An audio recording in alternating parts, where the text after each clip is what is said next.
Hi friends, ఈరోజు క్లాస్లో మనం ట్రిపుల్ ఇంటిగ్రల్ అనే టాపిక్ గురించి డిస్కస్ చేద్దాం. ఫస్ట్ క్వశ్చన్ వచ్చేసరికి evaluate triple integral xy plus yz plus zx dx dy dz where v is the region of space bounded by. So ఇక్కడ మనకి questions అనేవి ఎలా ఇస్తారంటే ఇక్కడ v అని కానీ లేదంటే r అని కానీ s అని కానీ. సో అంటే ఇక్కడ మనకి ఎలా అంటే ఇక్కడ మనకి లిమిట్స్ అనేవి ఇచ్చేస్తారు. x=0 అని, x=1 అని, y=0 అని, y=2, z=0, z=3. So limits అనేవి ఇచ్చేసి దీనికి ఇంటిగ్రల్ చేయమంటారు అంతే. ఇది బేసిక్స్. ట్రిపుల్ ఇంటిగ్రల్ ఇది బేసిక్ మాట. ఓకేనా? అంటే అసలు ఎలా చేయాలి ఏంటని మనం ఎలా అయితే డబుల్ ఇంటిగ్రల్ చేస్తామో అలాగే ఇది కూడా చేస్తాం. బట్ ఇంకొక లిమిట్ అనేది యాడ్ అవుతుంది, ఇంకొక ఇంటిగ్రల్ అనేది యాడ్ అవుతుంది అంతే. So triple integral v xy plus yz plus zx. So first question ఏంటి? సో ఆ క్వశ్చన్ రాసుకుంటాం. ఇప్పుడు ఇక్కడ ఈ ట్రిపుల్ ఇంటిగ్రల్ ఇచ్చారు కదా, ఈ ట్రిపుల్ ఇంటిగ్రల్ అనేది మనకి లిమిట్స్ కూడా ఇచ్చేసారు. ఏంటి? x యొక్క లిమిట్స్, y యొక్క లిమిట్స్, z యొక్క లిమిట్స్ కూడా ఇచ్చేసారు. సో z ఎంత? 0 to 3. Next y=0 to 2, x=0 to 1 అని తీసుకుంటాం. సో ఈ లిమిట్స్ అనేవి ఇందులోనే అప్లై చేస్తాం అంతే. అప్లై చేశాక ఫస్ట్ దేనికి దగ్గరలో ఉంది? ఎక్స్కి దగ్గరలో ఉంది.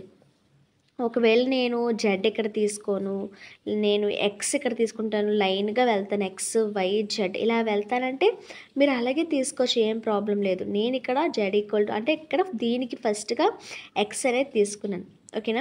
సో మీరు ఇక్కడ జెడ్ అనేది తీసుకున్నారు అనుకోండి, జెడ్ అనే లిమిట్ దీనికి దగ్గరలో ఉంది కాబట్టి మీరు ఫస్ట్ dz అంటే ఫస్ట్ జెడ్కి అనే దానికి ఇంటిగ్రేషన్ చేయాలి. ఓకేనా? నేను ఫస్ట్ ఎక్స్ తీసుకున్నాను కాబట్టి దీని పక్కన నేను ఎక్స్ తోటి ఇంటిగ్రేషన్ అనేది చేస్తున్నాను. ఓకేనా? సో ఇప్పుడు వచ్చేసరికి ఎక్స్తో ఇంటిగ్రేషన్కి వచ్చేస్తాను. సో ఇక్కడ ఎక్స్ ఉంది, ఇక్కడ ఏంటి? నేను ఇంకా నెక్స్ట్ స్టెప్స్ అనేవి వేయలేదు. ఓకేనా? ఎలా అంటే ఇప్పుడు y అనేది ఇక్కడ ఏమవుతుంది? నేను ఎక్స్కి మాత్రమే చేస్తాను కాబట్టి y అనేది అలాగే ఉంటుంది, y చేంజ్ అవ్వదు. ఎక్స్కి మాత్రం చేంజ్ అవుతుంది. ఇంటిగ్రల్ x dx అంటే ఏంటి? x²/2.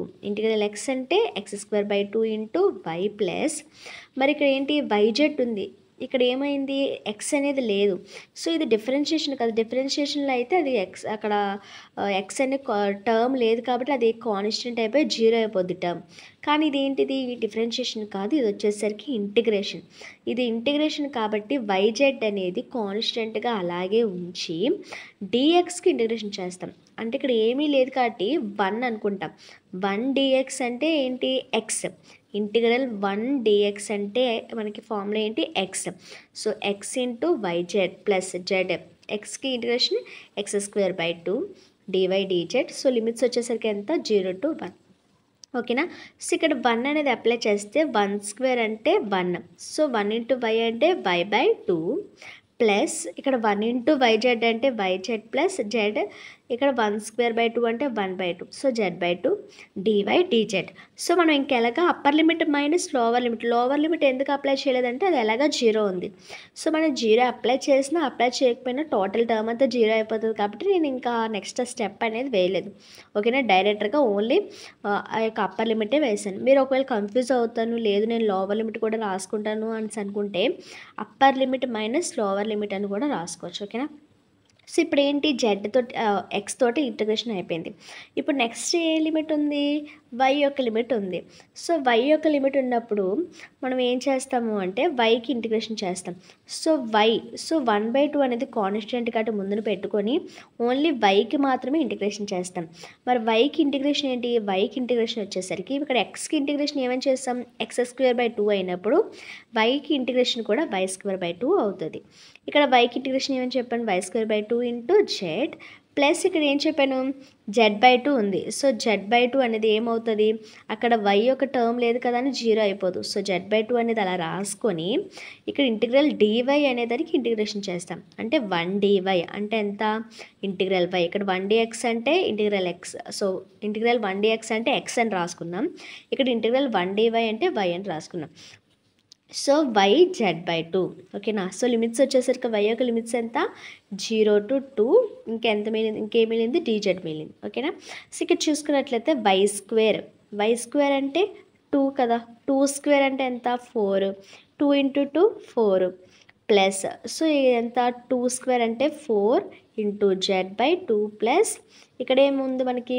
y అంటే ఎంత? 2 into z/2 2z/2 so 2z/2 so 4 1s cancel అయిపోతుంది ఇక్కడ 2 1s 2 2s ఇక్కడ 2 1s సో ఇక్కడ ఎంత మిగిలింది 1s మిగిలింది సో ప్లస్ 2z అనేది మిగిలింది ఇక్కడ నెక్స్ట్ ప్లస్ ఇక్కడ ఏం మిగిలింది z అనేది మిగిలింది ఓకేనా సో మనకి ఏమేమి మిగిలాయి 1 + 2z + z ఇంటూ dz అనేది మిగిలింది సో ఇప్పుడు లాస్ట్గా z తోటి ఇంటిగ్రేషన్ చేస్తాం dz తోటి సో ఫస్ట్ 1 dz అంటే ఏం చెప్పుకున్నాం 1 dx అంటే x 1 dy అంటే y నెక్స్ట్ 1 dz అంటే z okay plus 2 into so 2 అనేది కాన్స్టెంట్ జెడ్కి ఇంటిగ్రేషన్ చేస్తే z²/2 ప్లస్ జెడ్కి ఇంటిగ్రేషన్ అయితే ఎంత z²/2 ఓకేనా సో 2 1s క్యాన్సిల్ అయిపోద్ది ఇప్పుడు ఏమవుతుంది 3 అనేది అప్లై చేస్తాం సో 3 అంటే z+లో 3 అప్లై చేస్తే 3 ప్లస్ z² అంటే 3² అంటే 9 ప్లస్ z² అంటే ఎంత అనుకున్నాం 9/2 ఉంది కాబట్టి 2